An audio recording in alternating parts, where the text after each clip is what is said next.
आप सभी भाई बहनों का आज की आध्यात्मिक चर्चा में बहुत बहुत स्वागत है।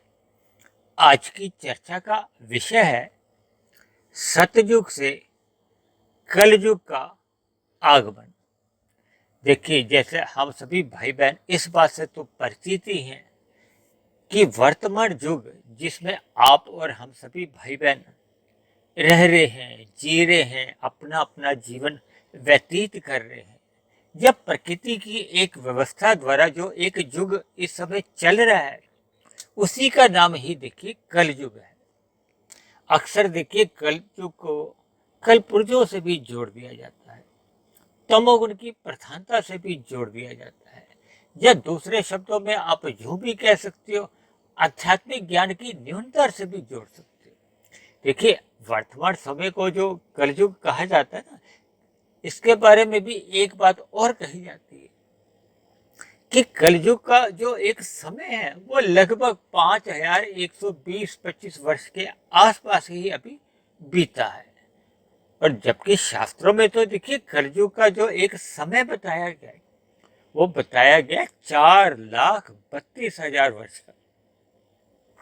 क्योंकि आज हमारी चर्चा का जो विषय है कि देखिए ये जो युगों में परिवर्तन होता है, इसके पीछे कैसे कैसे एक समय का परिवर्तन कह लो, या एक मनुष्य के व्यवहार का परिवर्तन कह लो, उसके विचारधारा में जो एक परिवर्तन आने लगता है, या दूसरे आसान शब्दों में आप यूं भी समझ सकते हो कि ये जो प्रकृति के जो 3 गुण चल रहे होते हैं ना, तमोगुण, रजोगुण और सतोगुण, इन गुणों का मनुष्य कितने कितने अनुपात में संग करता है, फिर जैसा जैसा संग करता है वैसा वैसा ही उसका रंग चढ़ने लगता है, वैसे वैसे उसका व्यवहार होने लगता है, स्वभाव बनने लगता है, उसकी दिनचर्या वैसे ही बनने लगती है।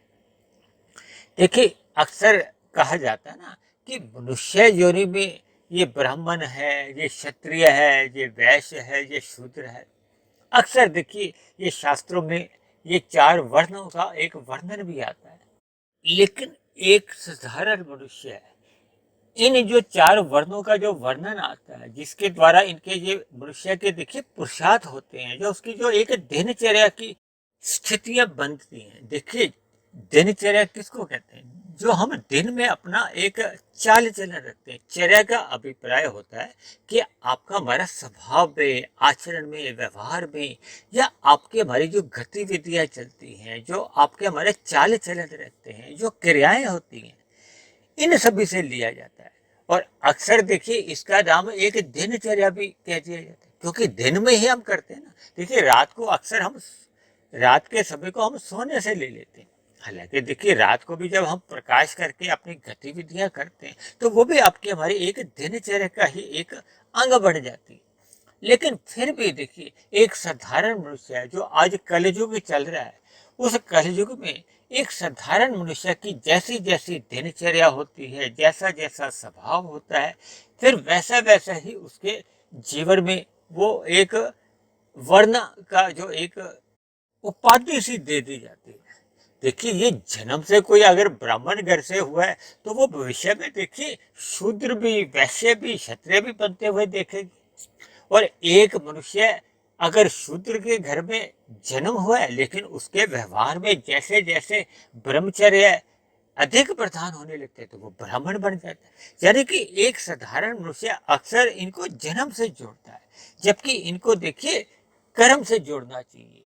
या दूसरे अर्थों में आप यूं भी समझ सकते हैं कि ये जो प्रकृति के जो 3 गुण चल रहे होते हैं ना, तमोगुण, रजोगुण और सतोगुण, इन 3 गुणों का मनुष्य अपने जीवन में कितना कितना संग करता है। यानी कि वो सतोगुण का संग कम करता है या अधिक करता है। यदि अधिक संग करता है तो सतोगुण को देखिए ज्ञान से जोड़ा जाता है, ब्राह्मण को भी ज्ञान से ही जोड़ा जाता है।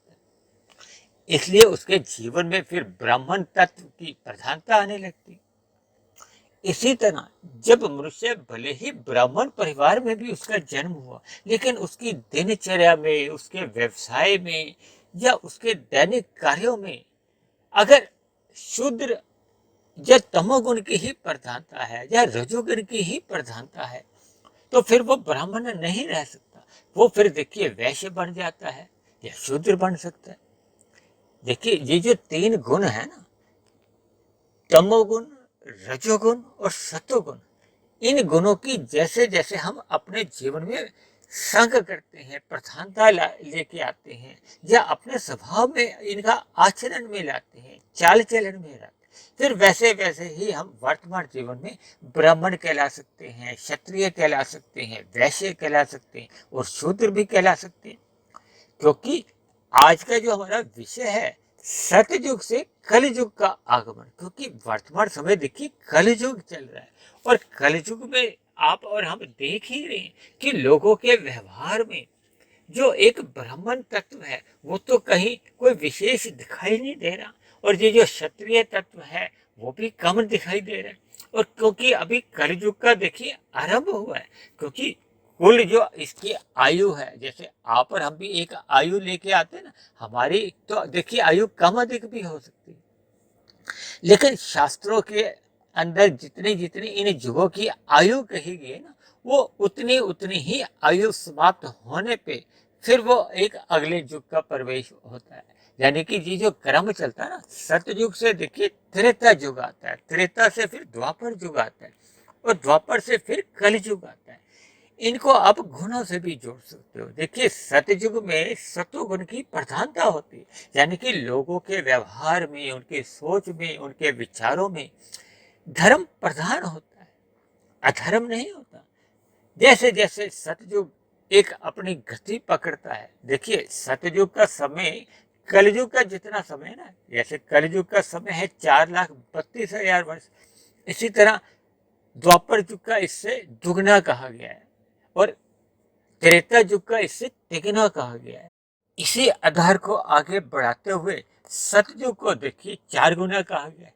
देखिए कलयुग 4,32,000 वर्ष का, तो फिर दुगने के हिसाब से जो द्वापर युग है वो 8,64,000 वर्ष का हो जाता है। और इसी आधार को आगे ले जाते हुए त्रेता युग फिर 12,96,000 वर्ष का गिना जाता है।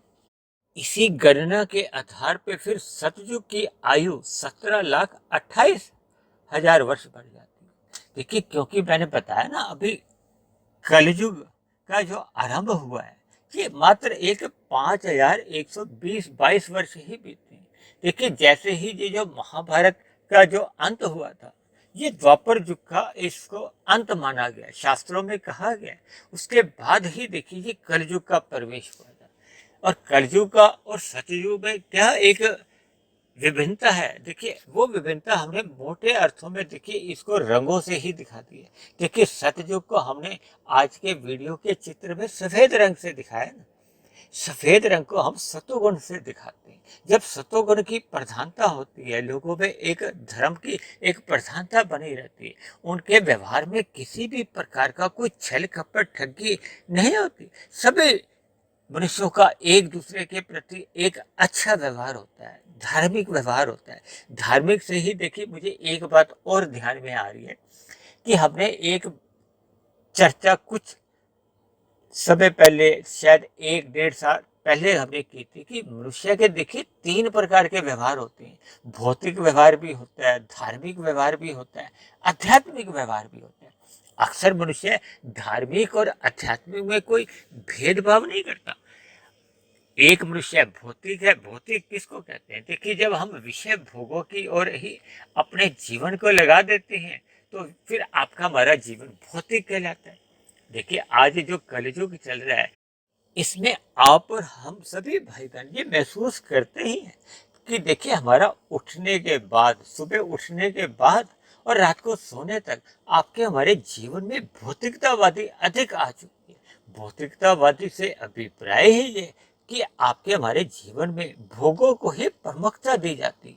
ये जो हम प्रतिदिन जो एक यूट्यूब पे एक ज्ञानात्मक वीडियो बनाते हैं, इनके विषय देखिए प्रत्यक्ष रूप से या अप्रत्यक्ष रूप से आध्यात्मिक विषय ही होते हैं।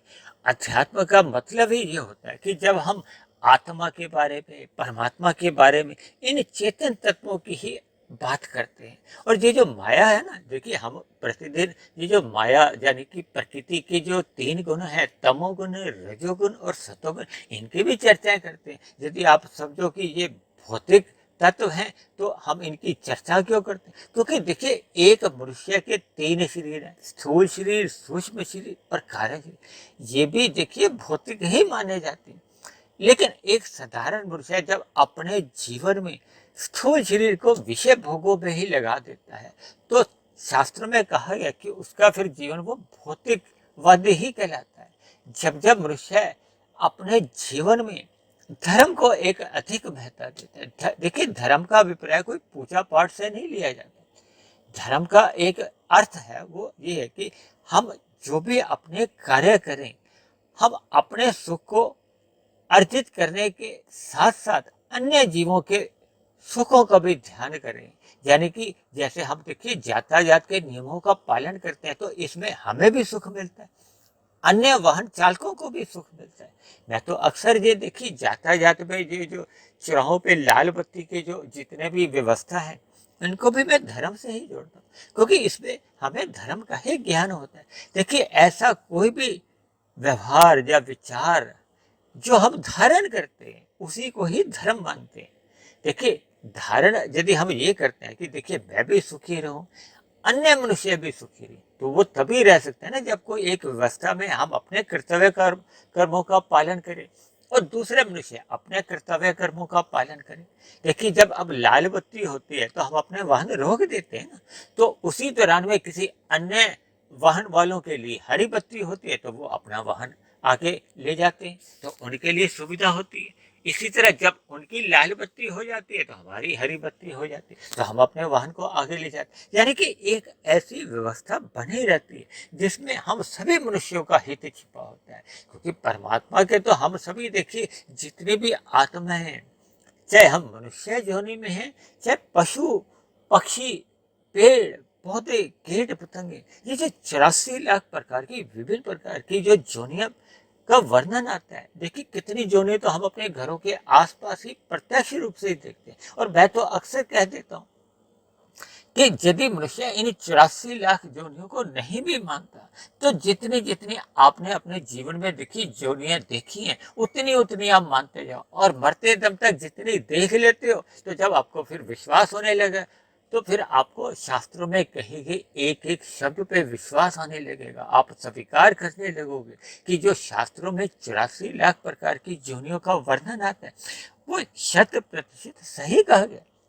देखिए मनुष्य जीवन पे ही ये 84 लाख जो अन्य प्रकार की जो जोनियां हैं उन पे केवल मनुष्य जोनि का ही एक विशेष महत्व कहा गया। वो इसलिए क्योंकि आपके हमारे जीवन में मनुष्य को ही एक कर्म जोनि माना जाता है। देखिए शेष जितनी भी जोनि है वो तो भोग जोनि है। ये दूसरे अर्थों में आप यूं भी समझ सकती हो कि देखिए पशु पक्षियों के जीवन में कोई कलयुग, त्रेता युग, द्वापर युग और कलयुग में कोई भेद नहीं है। ये भेद केवल मनुष्य जीवन में ही आता है, क्योंकि जब तमोगुणी मनुष्यों की अधिकता होने लगती है तो अक्सर इसको माना जाता है कि अब तमोगुण का आरंभ हो चुका है। देखिए आरंभ जब होता है तो फिर अभी तमोगुण की उतनी प्रधानता नहीं होती, लेकिन जैसे जैसे ये युग आगे बढ़ता है, आगे बढ़ने का अभिप्राय है कि देखिए अभी जैसे 5122 वर्ष 25 वर्ष हुए, तो जैसे जैसे देखिए 7000 वर्ष हो जाएगा, फिर 10,000 वर्ष, 20,000 वर्ष, यानी कि आपके हमारे जन्म में देखिए कितनी बार ही कलयुग में हो, इसमें भी कोई अचंभे की बात नहीं है। देखिए ये एक गणित है, क्योंकि हम सब मनुष्य अपनी कितनी आयु लेके आते हैं, 70 वर्ष, 100 वर्ष, 150 वर्ष, यानी एक आयु विशेष के बाद आपके हमारे स्थूल शरीर की एक मृत्यु हो जाती है। और मृत्यु होने के बाद देखिए यदि हमारा भीतर जो एक सूक्ष्म शरीर है और कारण शरीर है, क्योंकि कारण शरीर यदि हमारा स्थूल शरीर के रहते रहते समाप्त नहीं होता, जो कि अक्सर देखिए कलयुग में एक साधारण तौर पे अक्सर नहीं देखा जाता।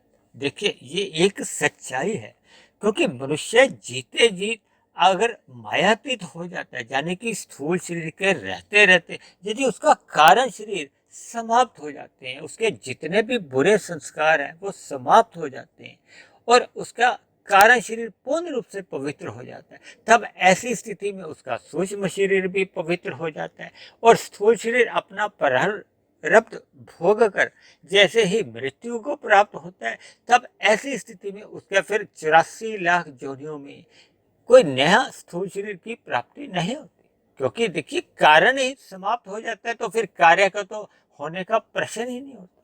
लेकिन अक्सर देखिए आपके हमारे जीवन में, विशेष रूप से देखिए कलयुग में, हमारा आपका कर्माशय जैसा जैसा बढ़ जाता है, फिर वैसे वैसे ही बने हुए कर्माशय के आधार पर या बने हुए संस्कारों के आधार पर, यानी कि स्थूल शरीर की मृत्यु होने के बाद फिर हमें एक नए स्थूल शरीर में कह लो या एक नए स्थूल शरीर का हम निर्माण करते हैं।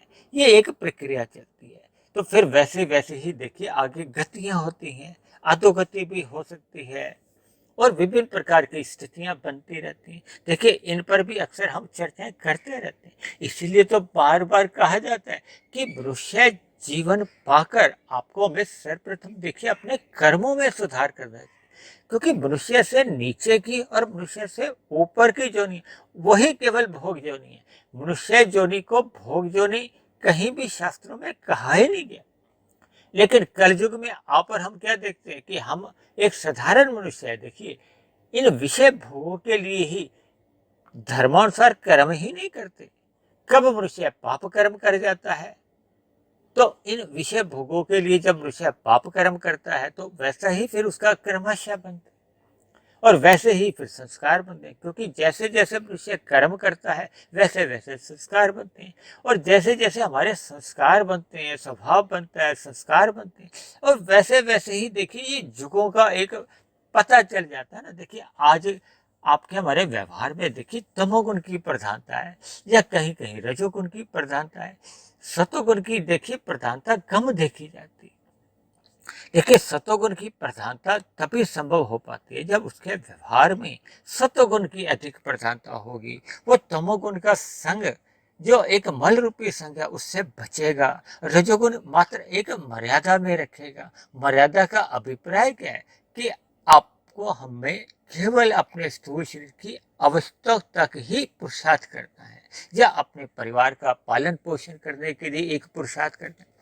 जब हम केवल अपनी आवश्यकताओं के लिए ही अपने जीवन को जीते हैं, तो फिर आपके हमारे जीवन में किसी भी प्रकार का देखिए छल कपट ठगी हेरा फेरी जैसे ये तामसी वृत्तियां फिर जन्म ही नहीं लेती, क्योंकि मनुष्य पाप कर्म क्यों करता है? विषय भोगों के कारण। और कलयुग में तो देखिए मनुष्य पुण्य कर्म भी अगर करता है, यदि उसके लक्ष्य पुण्य कर्मों को करने के पीछे केवल विषय भोग ही है, तो ऐसी स्थिति में देखिए वो धार्मिक तो हो सकता है। देखिए हमने 3 शब्द बोले थे ना, भौतिक, धार्मिक और आध्यात्मिक।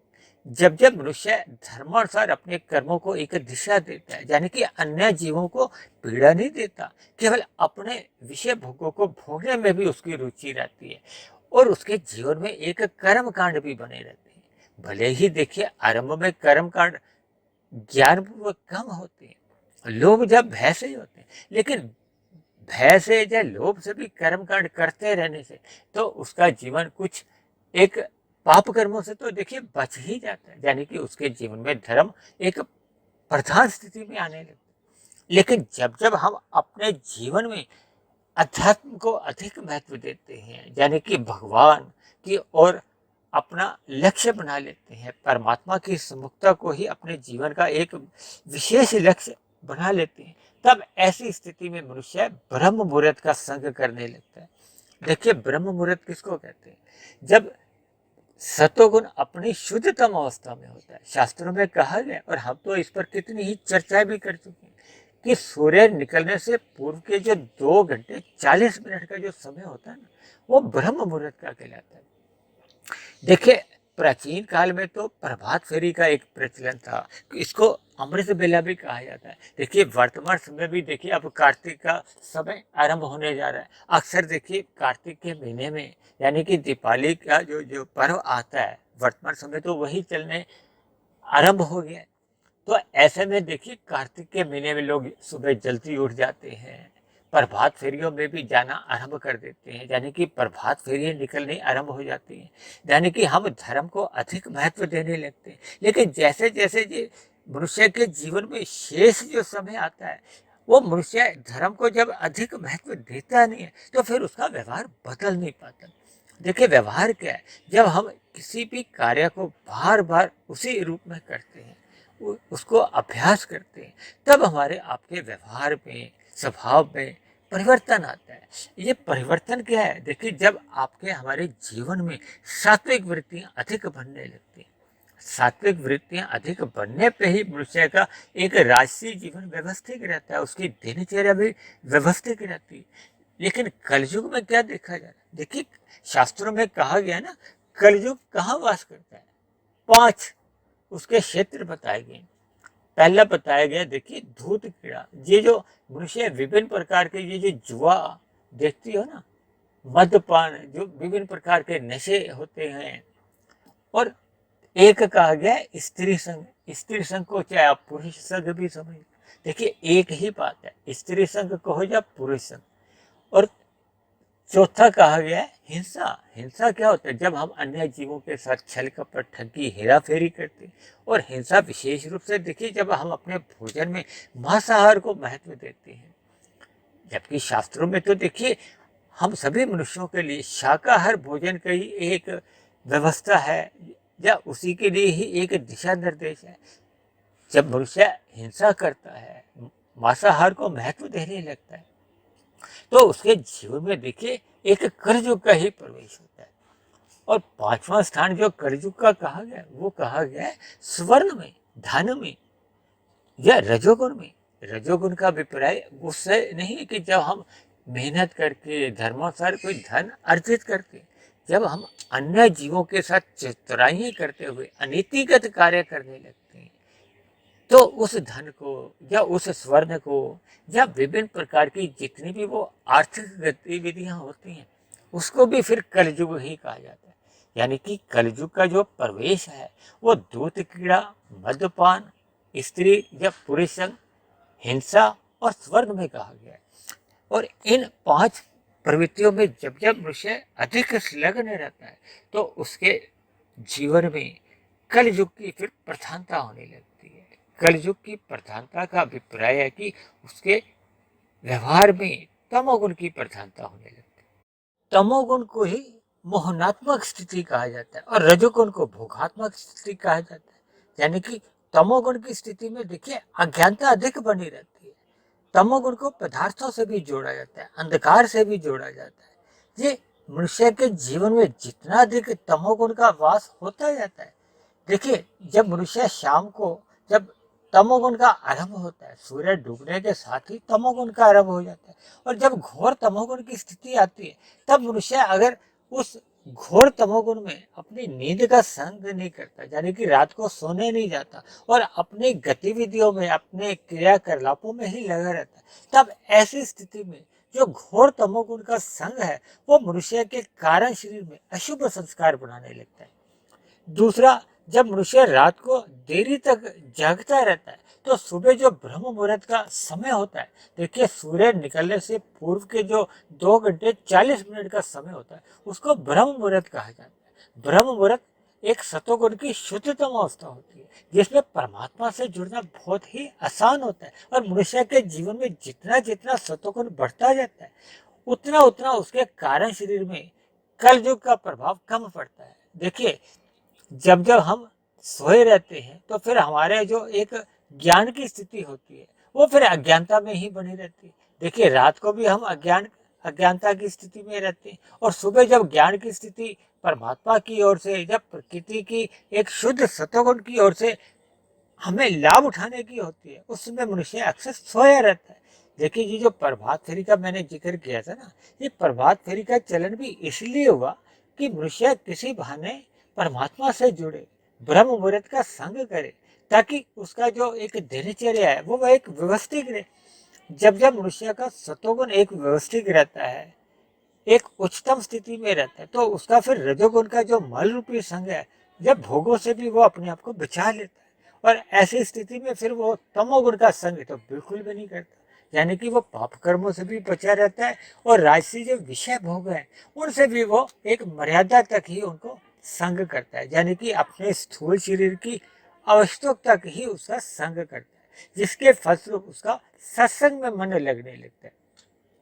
अन्यथा जब जब मनुष्य के विषय भोगों में अधिक रुचि बनी रहती है, तब ऐसे स्थिति में मनुष्य जब जब सत्संग करता भी है तो उसका मन बेचैन रहता है, विषय भोगों की ओर ही उसका एक ध्यान बना रहता है, जिसके फलस्वरूप जो सत्संग का एक सात्विक प्रभाव होना चाहिए उसके अंतःकरण में, वो पढ़ नहीं पाता। देखिए, प्रकृति के जो 3 गुणों का जो एक क्रम है उसको तो हम नहीं रोक सकते। देखिए, तमोगुण भी आता है, रजोगुण भी आता है, सतोगुण भी आता है। केवल हमने अपने आध्यात्मिक उन्नति के लिए देखिए रजोगुण का संग केवल मर्यादा में करना है, ताकि आपके हमारे स्थूल शरीर की स्वयं की भी आवश्यकताओं की पूर्ति हो जाए और परिवार का गुजर बसर भी हो जाए।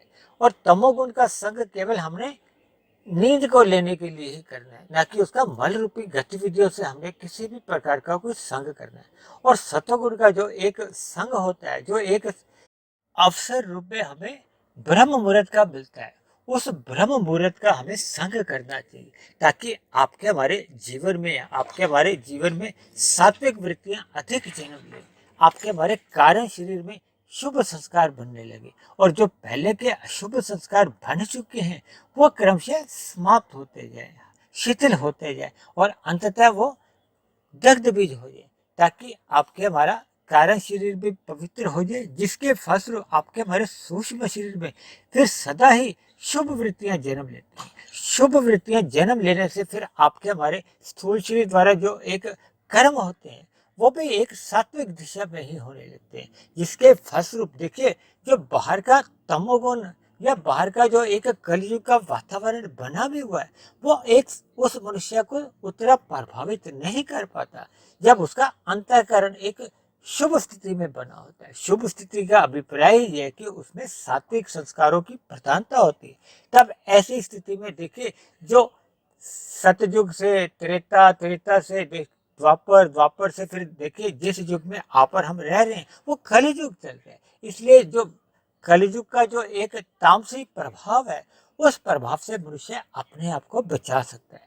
ऐसी सभी स्थितियां हमारे आपके जीवन में तभी बन पाती हैं जब हम श्रद्धा पूर्वक सत्संग करते हैं। श्रद्धा पूर्वक सत्संग उसी दिन आरंभ होता है जब मनुष्य विषय भोगों से, विषय भोग के हैं गंध, रस, रूप, स्पर्श और शब्द, इनसे ज्ञान पूर्वक वैराग्य लेता है और दूसरी ओर कलयुग वृत्तियों से अपने आप की एक दूरी बनाए रखता है। यानी कि जैसे जो कलयुग की हमने 5 कारण बताए ना, धूर्त कीड़ा, मदपान, स्त्री संग, हिंसा और स्वर्ण, यानी कि जिनमें देखिए तमोगुण का एक बहुत ही अधिक मात्रा में वास रहता है। ऐसी सभी तामसिक वृत्तियों से अपने आप को पूर्ण रूप से दूर रखना है, ताकि उसके जीवन में कलयुग का प्रवेश क्षण भर के लिए भी आने ना पाए। क्योंकि देखिए कलयुग कब एक बहुत ही निम्न स्तर पे आता है और कब वो आपके कारण शरीर में अपना स्थान बढ़ाने लगता है मनुष्य को पता नहीं चलता। यानी कि आरंभ में कलयुग चुपके से, चोरी से आपके कारण शरीर में आता है और कब वो आपके कारण शरीर में बुरे संस्कार बनाने लगता है, फिर बुरे संस्कार से बुरी वृत्तियां कह लो फुरने उठने लगते हैं, फिर वो फुरने बुरी वृत्तियां ही आपके स्थूल शरीर को पाप कर्म करने को बाध्य कर देते हैं। यानी कि मनुष्य का जीवन ही फिर वो अस्त व्यस्त हो जाता है। इसलिए मेरी आप सभी भाई बहनों से विनती है कि आरंभ से ही जिन जिन स्थितियों में देखिए तमोगुण का वास होता है उन स्थितियों से तो अपने आप को पूर्ण रूप से दूरी पे बना के रखे, यानी कि उन सभी स्थितियों से वो दूर रहे और रजोगुण को मात्र एक जीवन की आवश्यकता तक ही सीमित रखे और सतोगुण का अधिक से अधिक संग करता रहे, यानी कि ज्ञानमय स्थिति में रहे। ज्ञानमय स्थिति में निरंतर बने रहने से ही फिर परमात्मा की अनुभूति होने लगती है, फिर परमात्मा को पाने का मनुष्य का एक लक्ष्य बन जाता है। यानी कि उसकी सतोगुण से विशुद्ध सतोगुण की जो एक आध्यात्मिक यात्रा है वो आरंभ हो जाती है। जब मनुष्य की आध्यात्मिक यात्रा आरंभ हो जाती है तो फिर उसका रजोगुण भी दूरी पे बना रहता है और जो तमोगुण है वो बहुत ही पीछे छूट जाता है।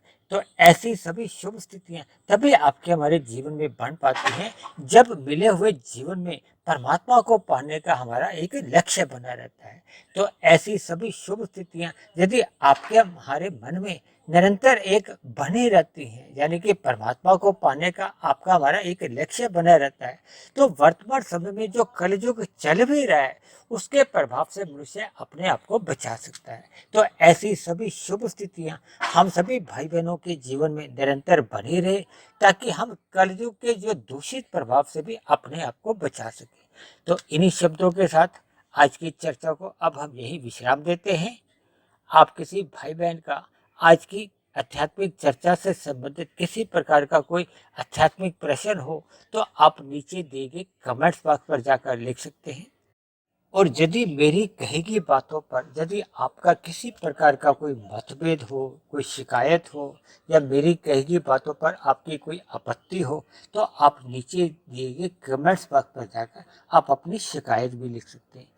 और परमात्मा की प्रेरणा से ये जो हम प्रतिदिन एक वीडियो ब्रह्म मुहूर्त में बनाते हैं, ये बनी हुई वीडियो यदि आपके जीवन में आध्यात्मिक उन्नति लाने में सहायक बन रही हो, परमात्मा में आपकी प्रीति जगा चुकी हो, आपके कर्मों में सुधार आने लगा हो, आपके अंधविश्वास दूर होने लगे हो, तो मेरी आप सभी भाई बहनों से विनती है कि आप मेरे इस आध्यात्मिक ज्ञानात्मक चैनल सुधीर भट्ट या फकीर को आप स्वयं भी सब्सक्राइब करें व अन्य जिज्ञासु भाई बहनों को भी इस आध्यात्मिक ज्ञानात्मक चैनल से जोड़ने का प्रयास करें, ताकि समाज में एक सतोगुनी वातावरण का विस्तार होता जाए।